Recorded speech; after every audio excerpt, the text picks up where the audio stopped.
Sears is Bermuda's largest home appliance store with over 200 appliances in our showroom. We have refrigerators and freezers, gas ovens and electric ranges, washers and dryers. Sears has a wide selection of craftsman's tools and accessories. Beautify your home with our lawn and garden tools. We have everything you need for outdoor entertaining. Located at 41 Victoria Street, Sears is open Monday through Saturday from 9 a.m. to 7 p.m. Sears, reliable delivery, quality service, and everyday low prices.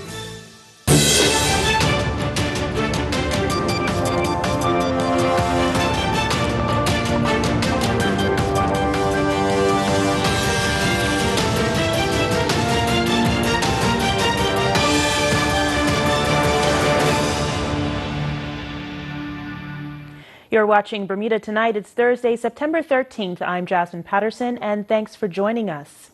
More job losses due to outsourcing, this time at Ascendant, the parent company of Belco. Gary Moreno has been working on the story, and as he tells us in this report, the development has been met with a less than favorable response from workers. Questioned about the move, a spokesperson told us the marketing and communications department for the Ascendant Group Limited had been outsourced, which will result in substantial cost savings to the company. 3 staff and a total of 5 positions have been made redundant. 2 positions were vacant and none of the staff were unionized.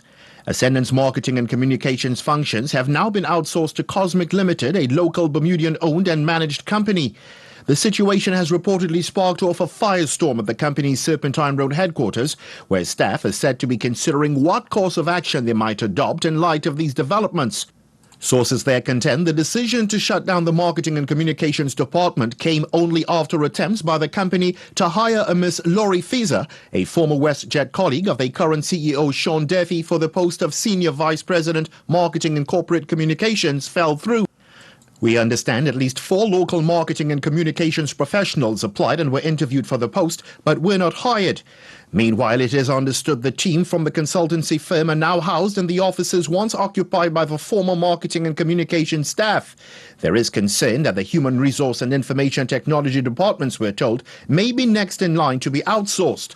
Further, we've received word that a number of senior managers at the company are now seeking legal advice after it is alleged statements were made that there are no suitably qualified Bermudians who can be trained to take over as CEO of the Ascendant Group. The situation has now taken on a life of its own on social media. In response, a spokesperson for Ascendant told us the company will not comment on anonymous, erroneous and defamatory claims. The Ascendant Group is committed to implementation of its 5-year plan that aims to reduce costs, improve efficiencies and ultimately lower the cost of electricity for its customers. However, we have so far not received any responses to questions on whether or not Ascendant hired Ms. Fieser as a consultant to the communications and marketing department, or whether there was any truth to claims she was the CEO's choice for VP Communications and Marketing. The company would neither confirm nor deny that an interview panel recommended a Bermudian for the post of VP, but the CEO vetoed that decision. Ascendant also did not reply when asked if the decision to outsource the marketing and communications department was made only after it was clear Ms. Fieser would not be appointed vice president. Gary Moreno, reporting for the Bermuda Broadcasting News. Police say they have arrested the so-called motorcycle bandit. They provided few details of the arrest other than it involved a 47-year-old Devonshire man. What is known is that the police were seeking a motorcyclist after he approached several drivers in recent days. He's alleged to have claimed the motorist had hit his bike and demanded money. He apparently targeted elderly drivers. Police say the arrested man will appear in court in due course. So by now, many people have seen that video of National Security Minister Wayne Keynes asking a London waitress for breast milk. But was it really that offensive to women? Well, according to prominent political commentator Laverne Ferbert, it wasn't as bad as it has been portrayed. She spoke to Tarai Trot today. And do you have... offensive or not really? Well, when I first saw it, I really didn't think anything about it. I didn't find it offensive or, and I couldn't believe the outrage afterwards. Would it have been less offensive if the minister had used the term breast milk than titty milk? I don't know. People have said it was sexist. Well, I really don't have a understanding of the term sexism. However, there is another ism Ms. Ferbert believes the country should be discussing instead. I hear people talking about sexism, and I'm still in the age of where I'm trying to get rid of racism, and sexism comes way, way behind that. I personally have not been encountered sexism in my 70-plus years of living. I have encountered racism. You believe that we should be talking about that instead? That's what we should be talking about, racism, before we talk about sexism. All must understand that. As for demands for Minister Keynes to resign from the cabinet, the former PLP senator takes another view. When I was in the Senate and I made a remark that some people thought it was offensive, the premier at the time thought it was offensive when I made a remark about the group Proud to be Bermudians and their song. And I myself did not find it offensive. I found the song offensive, and I found the group who came up with the song as offensive because people forgot how that came about, that song. And so no, I don't think he should resign because of one remark he made. Minister Keynes has been an outstanding member of this community, not only as a member of parliament. He's been an outstanding member of this community for as long as I've known him. Now, has he been perfect? I don't think so, because none of us is perfect. But I certainly don't think that by him making that comment that he should resign. No. Still to come, Hurricane Florence poses an enormous threat to several East Coast states in the U.S. We'll have the latest on that and the forecast for Bermuda itself. Stay with us.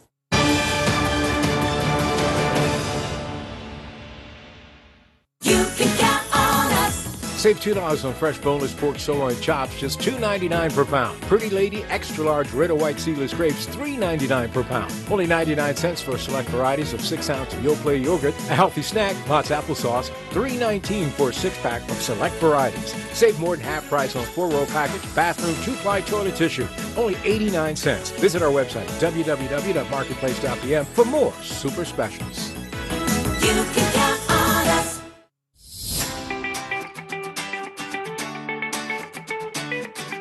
We get really excited about the idea of taking care of the environment and our people and our guests, so that the entire experience from when they wake up and come through Bermuda into St. George's and into Tobacco Bay, we're taking care of that entire experience. What we really take a lot of pride in is servicing our 3 values: our environment, our people, our guests.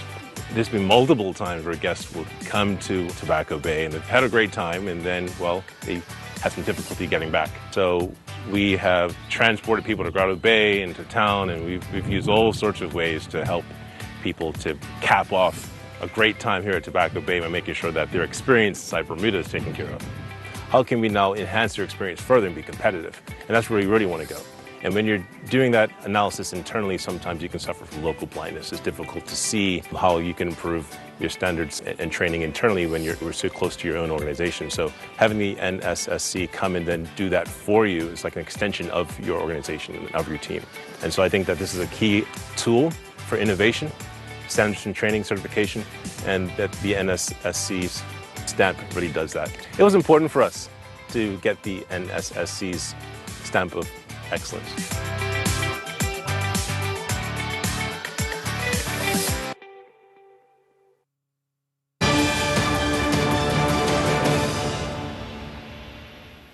Welcome back. In August this year, 13 firefighters graduated, and for the first time in 19 years, one of them was a woman, Diane Simmons. Mike Sharp asked her about the rigorous training she underwent and the increasing use of firefighters in an EMT role. So we did training in structural firefighting, aerial ladder work as well, also hazmat and water rescue, some of the areas that we did work on. Yeah. What did you find most challenging? Ladder work. Not afraid of heights, but climbing the ladder with BA on is very, very tiring. So that was my most challenging part of it. Yeah. The dust has settled. You've graduated and now you have shifts. How are you finding this? Oh, I love it. Shift work is totally different. than coursework. We're not on a 9 to 5 anymore, so we're 4 days on, 4 days off, and working nights. I'm enjoying it so far. Yeah. I'm on crew 1. They say it's the best crew, so I'm enjoying it. Yeah. For the last whatever years, I've been noticing firefighters are attending accidents. So EMT seems to be needed just as much as firefighting. Yes, it is. We are currently in our EMT course, should be finishing up in December. But most of the calls that I've gone on so far are mostly EMS, RTCs. So it is very needed in the service. Very. Oh, man, 19 years since another female firefighter. What inspired you? I love a challenge. I love a job that varies in its work. So I do, I definitely wanted the challenge, and I wanted to do something different. I always loved the community, love helping out. So I tried out. I got it the first time, and I haven't stopped since. I'm on this journey. Yeah. Guys didn't rough you up, did they? No. Well, they tried, but it's more like I roughed them up. So. So you would encourage other ladies, females, to come? Yes, I definitely encourage them. If it's a dream of theirs, if it's a passion, definitely join. Just try out. I would say get your physical fitness up and your mental fitness as well. And during a later newscast, we'll hear from the top fire service graduate, Dominique Nanette. Meanwhile, the Department of Corrections today held a passing out parade for its newest staff members. 21 recruits became fully fledged prison officers at a ceremony at Westgate Prison. The Minister of National Security, Wayne Keynes, was in attendance, along with the Shadow Minister, Michael Dunkley. The recruits pledged to perform their duties faithfully and honorably, promising to uphold the mission of the department, empowering inmates to become responsible and productive citizens. Turning to weather now, and while it's all fine from our camera on the broadcast tower here, Hurricane Florence is posing a major threat to the Carolinas and Virginia on the U.S. East Coast. Here's our AccuWeather forecast. AccuWeather is presented by BF&M Insurance Group. We now go to AccuWeather headquarters. The BF&M Insurance Group is pleased to bring you tonight's AccuWeather forecast. As we head across the Caribbean, we're still looking out for a few storms here. Isaac pressing its way across the Lesser Antilles, becoming disorganized, which is great news, losing energy, and we plan on it to continue to weaken as it crosses into the Caribbean Sea. Now, as for Florence, we noticed it pressing its way to the west. That's great news for Bermuda. We didn't really see too many impacts in terms of heavy downpours. It stayed to the south and now, once again, out to the west, impacting eastern U.S. They're hitting the Carolinas tomorrow morning, anticipated to make landfall. Bermuda, we're looking at some showers, trying to back on in tonight, even a chance for some thunderstorms, and we have been affected by Florence through our marine forecast, but even some of those swells beginning to lessen.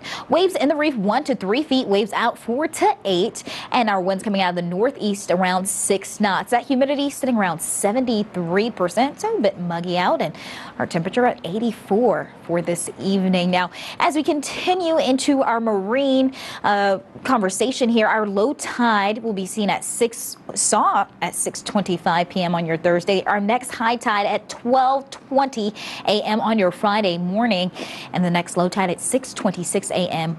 on your Friday. Once again, we're going to be watching some more tranquil conditions to come across the region for your extended forecasts. Tonight, partly cloudy, warm, and a low of 77, so we still have some more cooling down to do. And then as we head into tomorrow, we'll get some sun, but the clouds still going to be present, as well as the chance for showers and thunderstorms, topping off at 86 degrees, and then cooling down once again into the upper 70s for your low. Across the Caribbean, Barbados getting in some moisture on the edge of Isaac, so we're looking at some heavier chances for rain and downpours. Trinidad, you're to the north of Isaac, so if you're headed there, have any family or friends there, they should be doing well. Just looking at some spotty activity and plenty of clouds, and topping off in the upper 80s. In Jamaica, spotty activity as well, but can't help to get rid of that cloud cover. Now, as we head into your getaway forecast, New York, we're topping off at 75, 66 for your low.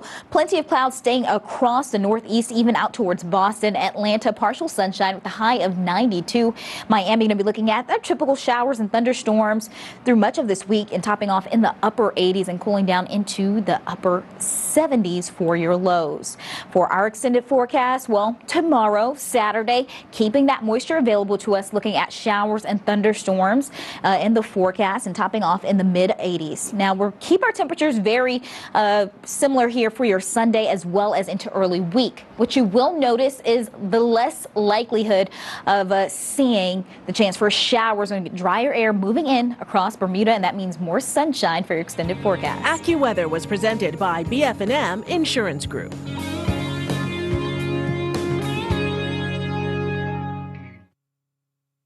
It's hurricane season. Here are some tips from BF&M. Before a storm, make sure you have a family plan. Stock up on food and water and protect your home. Board up and make sure your insurance policies are up to date. After a storm, check everyone's safety, especially seniors. Inspect your property and secure from further damage. Then note the damages, list, and take photos. Remember, you can always count on BF&M 24/7 during hurricane season and all year round. From sunup to sundown, a dedicated team of highly skilled workers using state-of-the-art technology quietly work to keep Bermuda moving. Bermuda's national and commercial institutions and its people rely on goods imported through Polaris from across the globe. Over 30,000 containers are unloaded each year, representing everyday goods, groceries, vehicles, and so much more. Polaris Holding Company is the powerhouse group behind Bermuda's docks, with interests in heavy equipment and real estate. Polaris is quietly powering Bermuda. I'm Michaela, and this is Taking Off. As you know, Skyport is passionate about investing in our youth. This time around, we decided to invest in Bermuda Institute of Ocean Sciences Ocean Science Camp and Marine Science internships. These summer programs offer students aged 12 to 17 an introduction to Bermuda's marine environment. It also helps them learn about scientific research both in the lab and the field. Skyport provided bursaries for 8 students who were interested in oceanography but lacked previous marine experience. Ocean Camp Director Caitlin Noy said the goal was to provide students with collaborative experiences that allowed for exploration while improving their confidence and inspiring respect for the marine environment. Part of their activities included investigating the feeding preferences of a sea slug and investigating local decorator crabs. Outside of the lab, students snorkeled, explored Bermuda's coastal and marine environment, spent time surveying fish, and much more. I think it's safe to say these students had a blast. Stay tuned for more Skyport community investments. See you next time.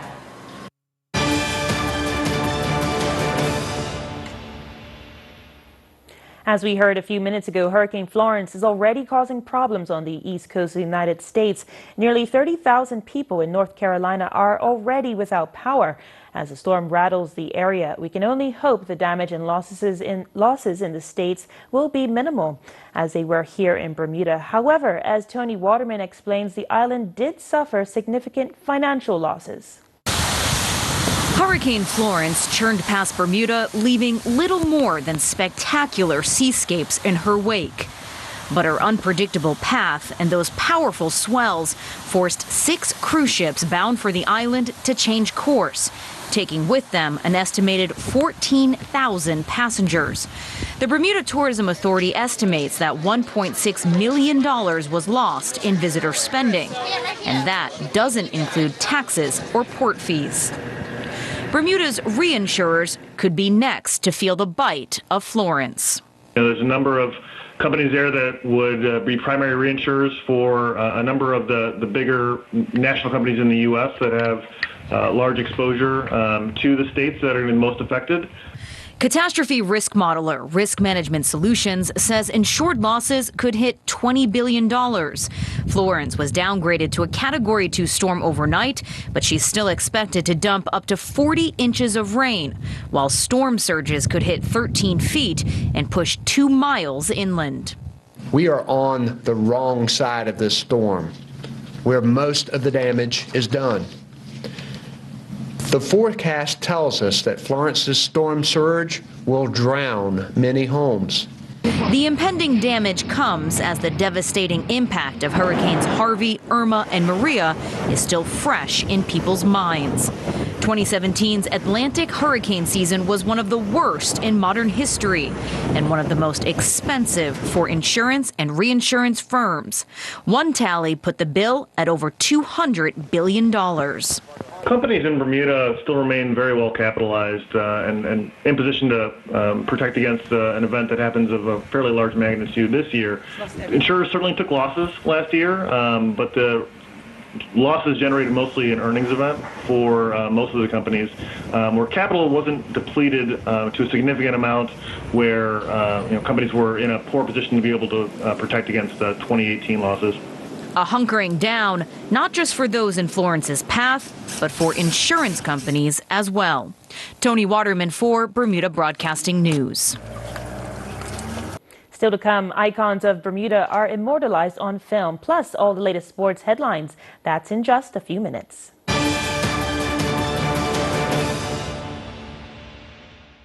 You can count on us. Save $2 on imported red potatoes, $4.99 for a 5-pound bag. Fresh certified Angus beef, top sirloin steak, $8.99 per pound. Kraft American cheese singles, $3.99 for an 8-ounce package. Post Great Grain cereal, $6.59 for a 16-ounce. Select varieties. Cool treat, save $2.06 on Magnum ice cream bars, $5.29 for a 3-pack. All stores open Monday through Saturday, 7 a.m. to 10 p.m. and Sunday, 9 a.m. to 7 p.m. for your shopping convenience. You can count on us.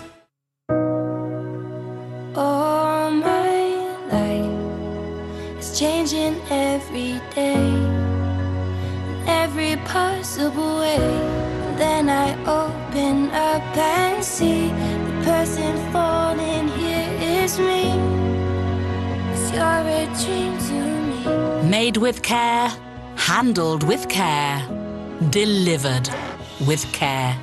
That's what dreams are made of.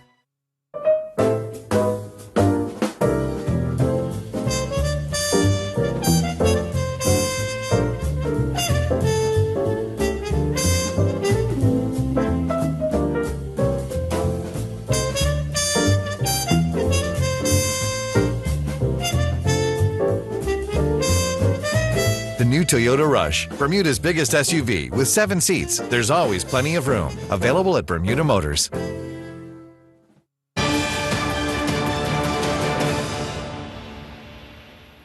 Welcome back. Renowned photographer Alistair Morrison last night unveiled 14 images of iconic Bermudians. At a ceremony at the Hamilton Princess, Morrison spoke of his love of Bermuda and his close family links to the island. His pictures are some of the island's best-known personalities. Hal Davis went to meet a few of them. Do you remember me taking pictures of you? They're some of the most recognizable faces in Bermuda, but their images show them in a new light and shadow. They're taken by Alistair Morrison, one of the world's best-known portrait photographers. Morrison has close links to Bermuda. His mother was born here and his parents met on the island.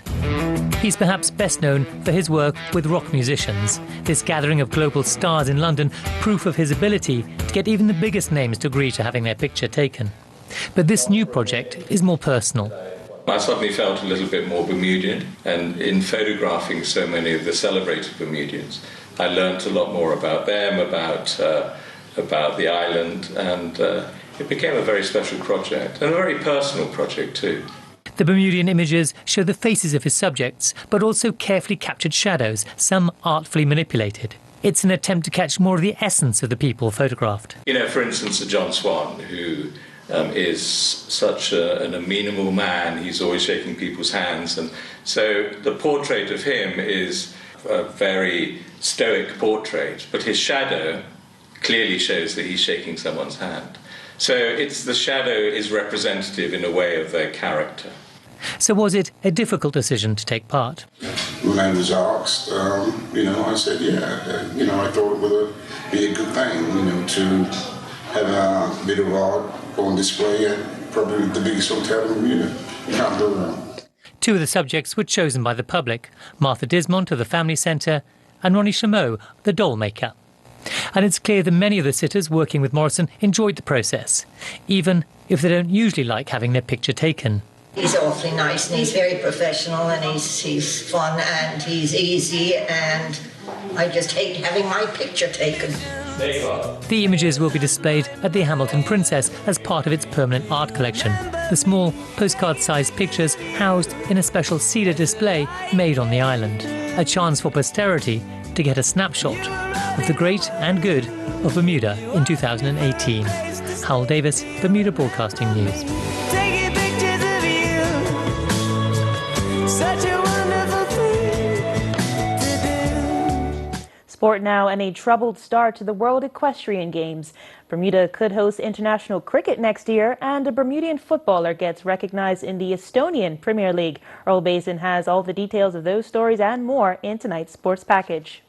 The World Equestrian Games got underway yesterday under a cloud of controversy in the sport of endurance.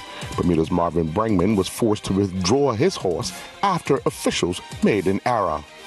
We completed the first loop. It was pretty good. We had a good first loop. We came in, we passed the inspection with flying colors. The vet was very impressed, but there was a false start, and there was a whole lot of confusion in that start. They ended up calling a restart of the race. So those of us that had completed the loop had to wait for everybody to come in. In that 2 hour period, we realized that the mare was acting unusual. She was sensitive to the touch, and so we kept an eye on her. And after a while, Laurie Shippett, who is the chef de keep and also the owner, she decided to retire her. They scheduled the restart at 11:15, but about 45 minutes prior to that, that's when she made the call. Then, when we went to go, get her checked out, we discovered that there was an increase in enzyme in the muscle, and that what was causing the sensitivity, that she began to cramp and tighten. And that's something that's common in this sport. You have to be very careful of them cramping and tightening up. And it's various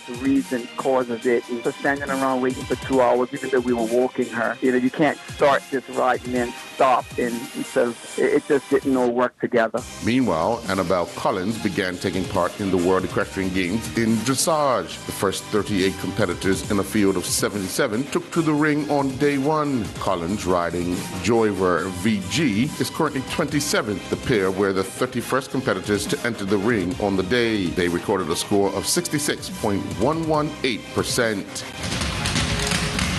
International cricket could return to our shores next year, according to the president of the Bermuda Cricket Board, Lloyd Smith. Earl, as you know, we did have the ICC development manager in Bermuda earlier this month. So at that time, we did ask her the possibility of hosting. We took her around to see some of our fields, National, St. David's, Whitehill, Bayless Bay, and Somerset, and, as potential fields to use for hosting the next round of the T20s. Was that looked favorably by the ICC? Yes, actually, it looks favorably. We are hoping that after this tournament is over, that we can actually go into the possibility of hosting the next round. And if we are hosting, we're looking to host during our season, which is beneficial to our boys not playing out of season. So that's one of our main reasons for trying to host, so that we can at least bring the tournament into Bermuda during our cricket season.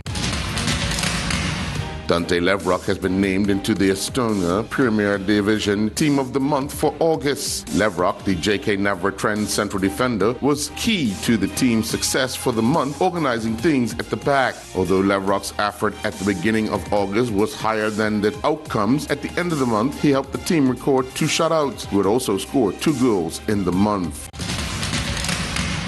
McCall Walker scored in the 82nd minute to break a 2-2 tie and push the Thomas College men's soccer team to a 3-2 victory over the University of Southern Maine. Thomas College men's soccer features 7 Bermuda players that include Walker, Justin Bell, Jazarde Samuels, Jaquilo Burgess, Zanawi Bowen, Javit Warren Smith, and Darren Woolridge. Also scoring in the match was Bell.